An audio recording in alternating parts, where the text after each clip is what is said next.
Do you remember the first time you performed on stage?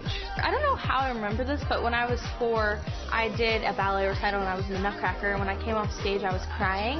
My mom was like, "Why are you crying?" And I wanted to go back on stage. So that was kind of like, my mom was like, "Okay, I think she likes dance." Expectations were going to be, and it ended up being huge, and it blew up and something that I never thought would happen. What is it? You've just wrapped touring with Sia, Nostalgic for the Present tour, performing on some of the biggest stages in the world. Do you ever look around and think, how did a girl from just outside of Pittsburgh end up here?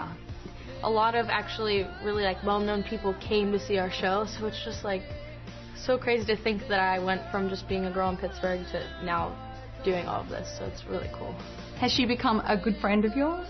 Oh, she's like a family member to me, like literally one of my best friends. Even though there's an age difference, we're so close, and like I let her have that. She's the singer of the family, and I'll let her brag about that. Maddie and Mackenzie have been homeschooled since 2013 and now divide their time between their hometown outside of Pittsburgh and right here in Los Angeles. And while they spend a good percentage of the year on the road, there's a constant presence in their life. Their mother, Melissa. I actually put them in dance because I wanted them to wear cute costumes, and then they just became stars on their own, and it just happened. It's not like I said, I'm going to dedicate my whole life to this, but that's what you do as a mom. Both of your girls have such busy schedules, often at different parts of the world.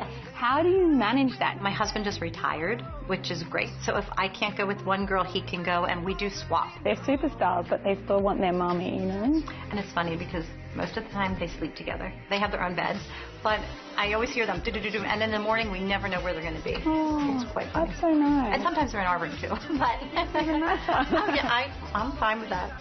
In fact, Mum will be joining the girls in January when they head down under to host a 6-state dance workshop tour. I'm going to do a Q&A, which will be really fun, just explaining how to keep a child humble. Glenn Nutley, who is from Australia, he's going to teach the moms how to do hair and makeup and not make them look like pageant queens.